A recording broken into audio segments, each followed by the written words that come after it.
the Empty Prairie, an 1870s buffalo hunter's final winter. The wind did not blow across the Dakota Territory.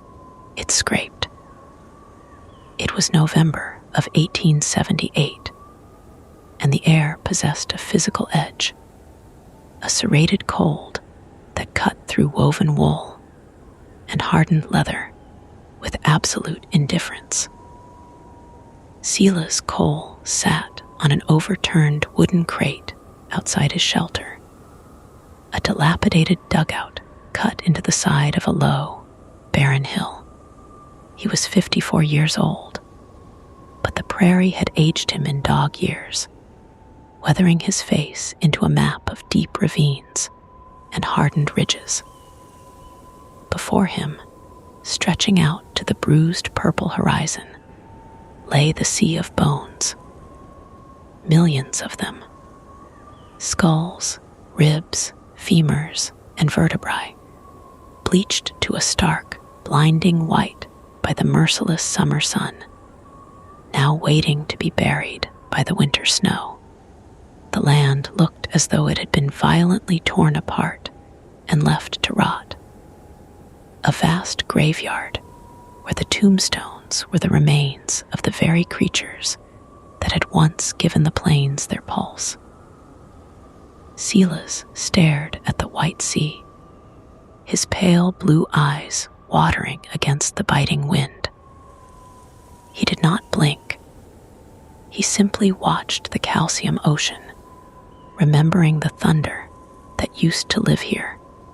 His hands rested heavily on his thighs.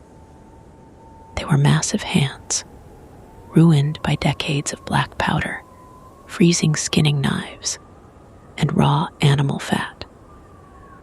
The knuckles were swollen, arthritic knots that throbbed with a dull, incessant ache whenever the temperature dropped below freezing. He slowly curled his fingers inward, feeling the stiff resistance of his own tendons, the popping of joints that sounded like dry twigs breaking in a silent forest. There was a time when these hands could strip the hide from a 2,000-pound bull buffalo in under 5 minutes, working with a bloody, mechanical precision that was almost beautiful in its brutality. Now, they struggled to strike a simple sulfur match. He looked down at his palms, tracing the deep, permanent lifelines stained with 30 years of dirt and dried blood that no lye soap could ever wash away. They were the hands of a butcher, the hands of an executioner. And now they were empty. The great herds were gone. There was nothing left to kill, nothing left to skin, nothing left to sell. Leaning against the sod wall of the dugout beside him was his rifle, the Sharps .5090, the Big 50. It weighed 16 pounds, a massive block of oiled walnut and blued steel that had been an extension of his own body for over a decade. It was an instrument of profound mathematical destruction, capable of dropping a bull at 1,000 yards if the wind was read correctly and the powder measured true. Silas reached out and ran his calloused thumb along the octagonal barrel. Metal was freezing, pulling the heat from his skin instantly. He remembered the smell of it when it was hot, the acrid, sulfurous stench of burned black powder, the smoke hanging thick and low in the damp morning air, the heat radiating from the breach so fiercely it blurred the horizon. He had sat on ridges much like this one, planting the heavy cross sticks in the dirt, resting the heavy barrel, and firing until his shoulder was a mass of purple bruises, and his ears rang with a permanent, high-pitched whine. He had killed 120 buffalo from a single stand in one afternoon. He had thought the supply was infinite. He had been a fool. The dugout itself was a testament to his current state of decay. It was barely more than a hole carved into the earth, fronted with a wall of decaying sod bricks and a roof of warped cottonwood poles covered in dry prairie grass and mud. The heavy canvas tarp that served as a door flapped violently in the wind, the sound like a sail tearing loose from a dying ship. Inside, the space was small, dark, and reeked of stale smoke, unwashed wool, and the faint, lingering metallic tang of old hides. There was a small cast iron stove in the center, its belly cold and dark. His supplies were arranged with military precision, not out of discipline, but out of necessity. A tin of coffee beans, mostly dust now, a small sack of dried pinto beans, half a slab of salt pork that had gone rancid at the edges, a few hardtack biscuits that required soaking in boiling water to avoid breaking a tooth. It was not enough to last the month, let alone the long, brutal Dakota winter that was currently massing its forces in the northern sky. Silas knew the arithmetic of survival. He had done the math. The equation ended in 0. Silas stood up, his knees protesting with a sharp, grinding pain. He needed fire. The temperature was dropping rapidly as the sun began its final, bleeding descent beneath the western rim of the earth. He pushed aside the heavy canvas flap and stepped into the gloom of the dugout. From a small wooden box, he retrieved a handful of dry buffalo chips, the dried dung that fueled the fires of the plains. Even this was becoming scarce. He arranged the chips in the belly of the cold iron stove, added a few precious shavings of cedar kindling he had carried from the Black Hills, and struck a match. The sulfur flared, bright and harsh, illuminating the deep lines of his face in the cramped dark. He watched the small flame lick at the cedar, catching hold, smoking, and finally igniting the dung. The fire grew, casting long, wavering, sepia shadows against the dirt walls. He put a tin pot of water on the flat top of the stove to boil. He would make coffee. It would be weak, tasting mostly of rust and the alkaline water from the nearby creek, but it would be hot. Right now, heat was the only currency that mattered. As he waited for the water to boil, he sat on his narrow cot, wrapped in a tattered, heavy buffalo robe. The hide was stiff and losing its hair, a relic from a hunt 5 years ago, back when the plains were black with them. He closed his eyes and leaned his head against the cold dirt wall. If he concentrated, if he tuned out the howling of the wind, he could still feel the vibration. It was a sensation that lived in the marrow of his bones. The rumble of the herd. It was an earthquake that never ended, a deep, rhythmic drumming of 10 million hooves striking the hard earth. It used to rattle the tin cups on his camp table. It used to shake the very dust from the canvas tents. The sound was so immense, so absolute, that it became a kind of silence, a baseline frequency of the world. Now, the silence was real. It was a suffocating, dead quiet that rang in his ears louder than the Sharp's rifle ever had. The earth was completely still. He had helped stop its beating heart. His mind drifted to the skinning. The firing was only a small part of the work. The skinning was the true labor. He remembered the smell most of all. The rich, coppery stench of gallons of hot blood pooling in the prairie grass, mingling with the smell of ruptured intestines, and the sweet, musky odor of the animal's coarse hair.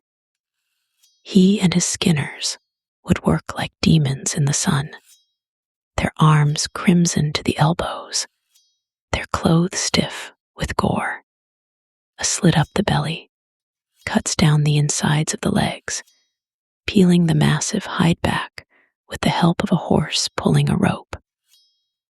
The raw, pink carcasses were left behind to bloat in the sun, a feast for the wolves, the coyotes, and the vultures. They took only the hides and perhaps the tongues, which were a delicacy. Millions of pounds of meat left to rot. The plains had been a charnel house, a landscape of putrefaction that stretched for hundreds of miles. He had walked through it without a second thought, his mind calculating only the price of prime winter robes in Dodge City. Dodge City, 1874. The memory tasted like cheap whiskey and stale cigar smoke. He had walked into the Long Branch Saloon with $3,000 in his pocket, the profits from a single season on the Texas Panhandle. He was a king of the plains, smelling of money and gunpowder. The Buffalo Runners were the elite, treating the cowboys and railroad men with quiet disdain. He had bought drinks for the house. He had slept in real beds with clean linen. He had bought a custom-tooled saddle he didn't need and lost $500 in a single hand of faro without blinking an eye. The money flowed like water, endless and cheap, because the hides were endless and cheap. They believed the herds stretched all the way to the Arctic Circle. They believed the bounty of the earth was infinite, created by God, specifically for them to harvest and turn into gold coins. Silas opened his eyes, staring at the rusting tin stove. The gold was gone. The saddle was gone. The whiskey was gone. All that was left was the cold. The water in the tin pot began to boil, rattling the lid with a frantic, metallic clicking. Silas slowly unwrapped the buffalo robe from his shoulders, feeling the immediate bite of the chill air in the dugout. He took a handful of the dust-like coffee grounds and threw them directly into the boiling water, letting it steep and settle. He poured the dark, bitter liquid into a dented tin cup, wrapping both of his large hands around it to absorb the heat. He took a sip. It scalded his tongue, but he welcomed the pain. It proved he was still alive. He walked back to the entrance of the dugout, pulling back the heavy canvas flap just enough to look outside. The sun was entirely gone now. The twilight was a deep, bruised indigo, rapidly giving way to the absolute black of a moonless prairie night. The wind had intensified, shifting slightly to the north. It carried a new scent now, one that made his chest tighten. It smelled of ice. It smelled of the deep freeze. He looked up at the sky. The stars were usually brilliant out here, a diamond dust scattered across a velvet canopy. Tonight, there were no stars. A massive, impenetrable bank of clouds was rolling in from the north, swallowing the sky like a slow-moving physical weight. It was a storm front, a genuine Dakota blizzard, gathering its strength over the Canadian shield before dropping down onto the plains to scour the earth clean. Silas knew these storms. They did not last for hours. They lasted for days.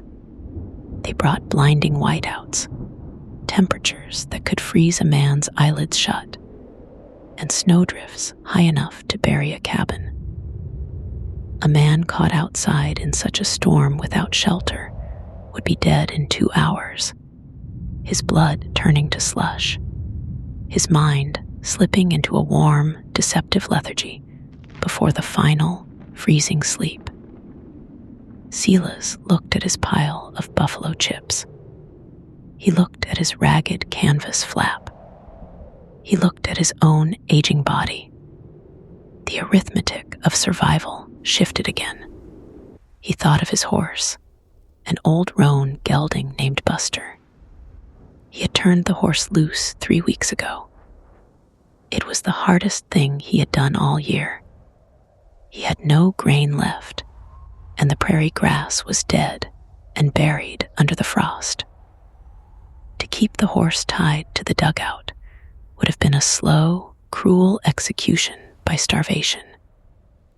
He had walked Buster 5 miles south, taken off the halter, and slapped him hard on the rump. The horse had trotted away, stopped, looked back, and then finally lowered his head to paw at the frozen dirt. Silas didn't know if the horse had survived, if he had found a sheltered valley with exposed grass, or if the wolves had pulled him down. He hoped for the valley, but he expected the wolves. That was the way of the plains. Weakness was punished with immediate death.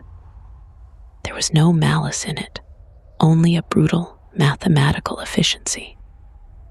Now, Silas was the weak one. He was the old horse, turned out into the cold, waiting for the teeth in the dark. A sound cut through the howling wind. It was faint, ghostly, carried on the shifting currents of air from miles away. It was a long, mournful wail, low and resonant. A train whistle. The Northern Pacific Line ran some 30 miles to the south. Silas stood perfectly still, listening intently as the sound faded, returned briefly, and then died away completely, swallowed by the vastness of the prairie. That sound was the voice of the new world, the world that was rapidly paving over the one he had known. The trains brought the settlers, the farmers with their barbed wire and steel plows, the cattlemen with their herds of docile, slow-moving beef. The trains had brought the buyers, who purchased the hide Silas stripped from the buffalo. The trains had brought the very end of the frontier. They were moving forward, laying iron tracks across the bones of the past, connecting cities to oceans, ignoring the men who had bled to make the land empty for them. Silas let the canvas flap fall shut and retreated to his cot. The dugout was growing colder despite the small fire in the stove.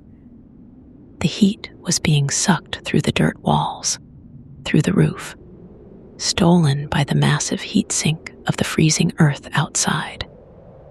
He realized, with a profound and heavy clarity, that he was obsolete.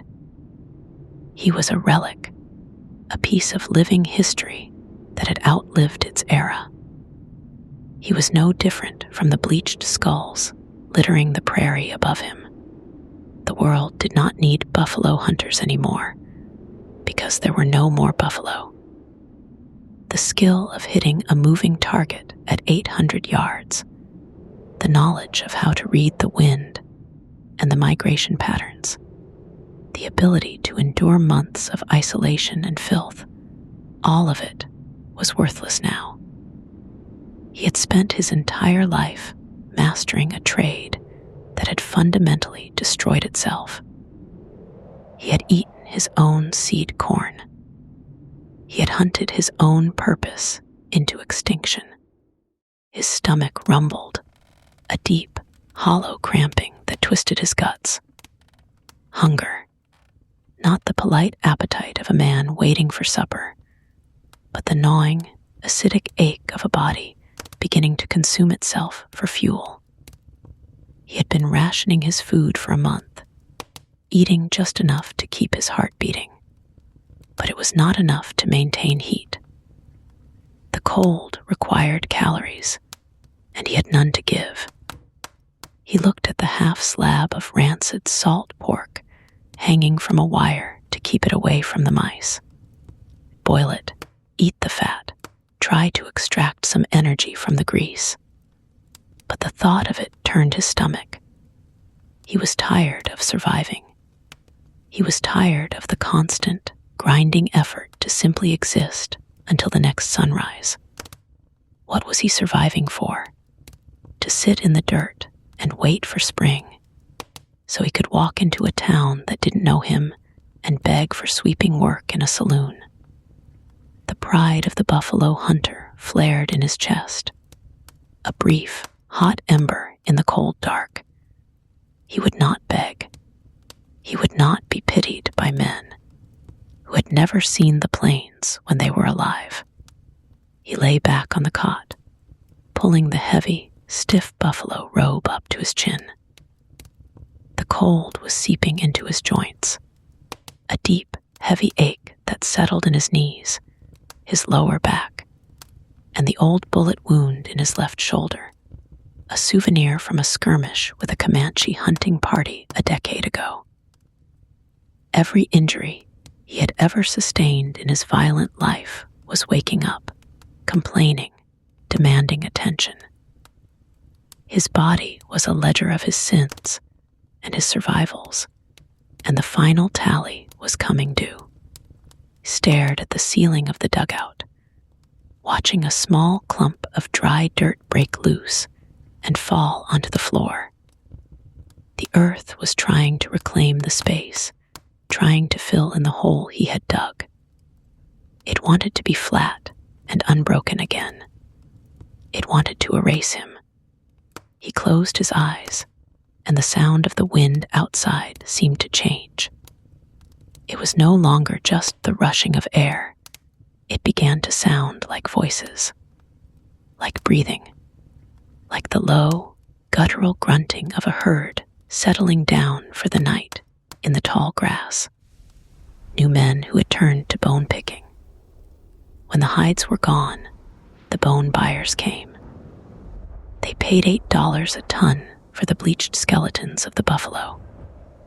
The bones were shipped back east by train, ground up to make fertilizer for depleted farmlands, or burned to make bone black for refining sugar.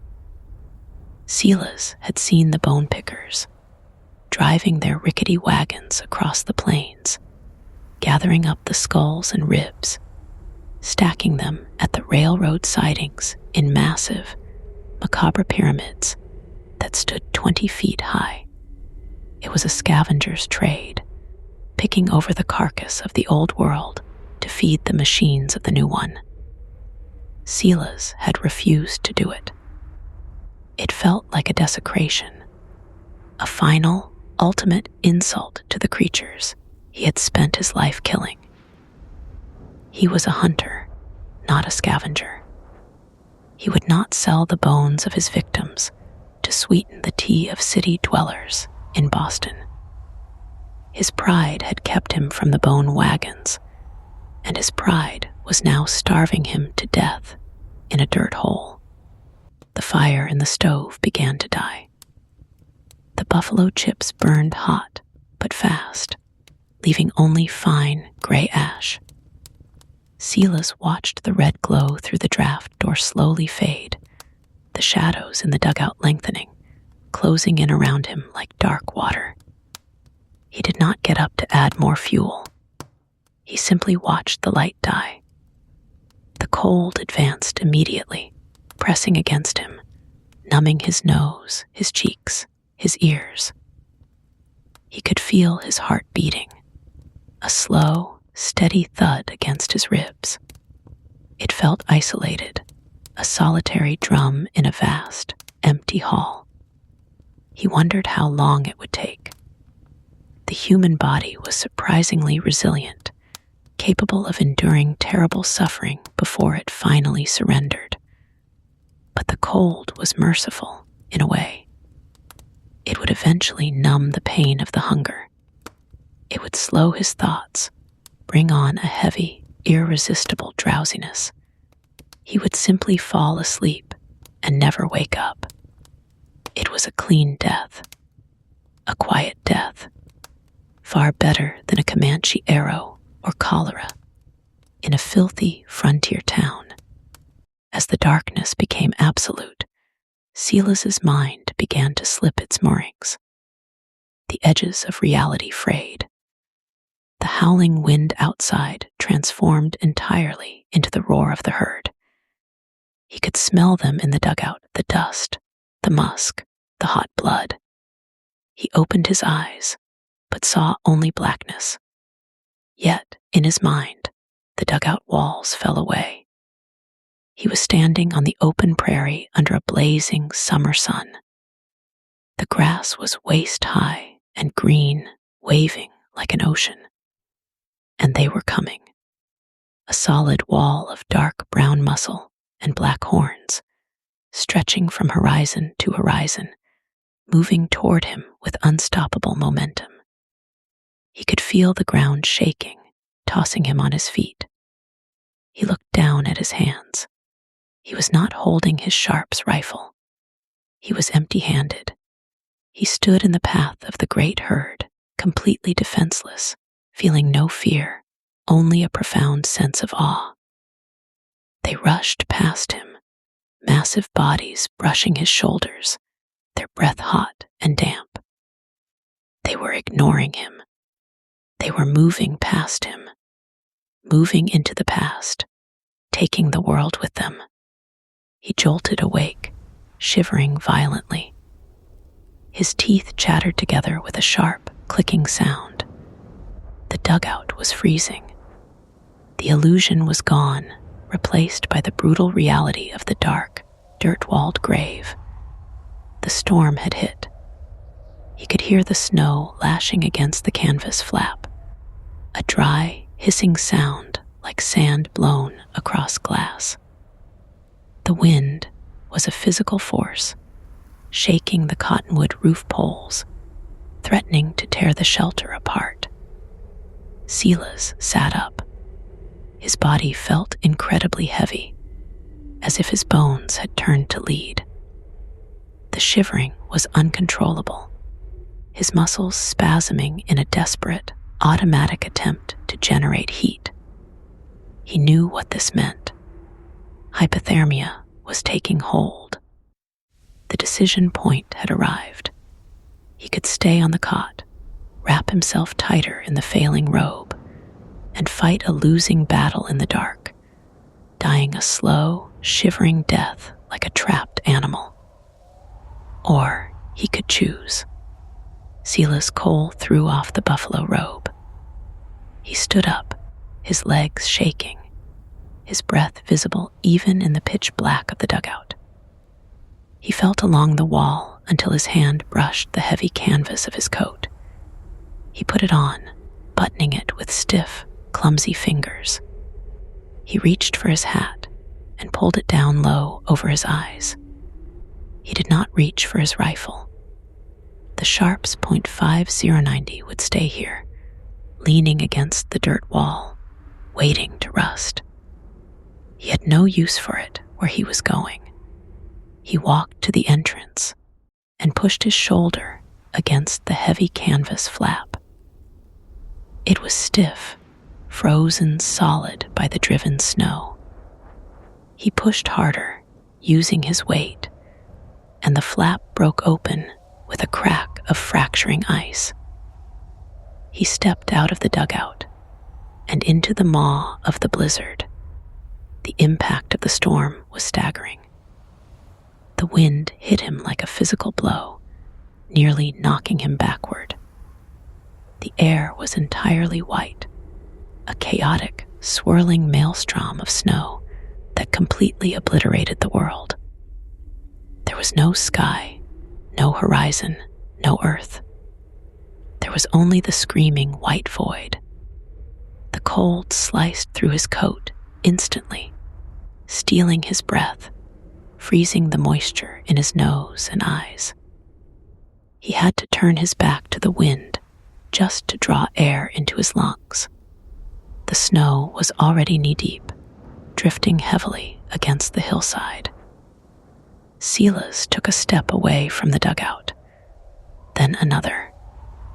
He did not look back. He waded into the white ocean, moving blindly, guided only by a deep, instinctual pull. He was leaving the hole in the dirt. He was going out to join the herd. He walked for what felt like hours, though it might have only been minutes. Time did not exist in the whiteout.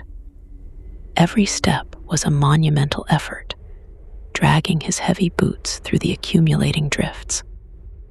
His shivering began to subside, replaced by a strange, creeping numbness that started in his extremities and moved slowly toward his core.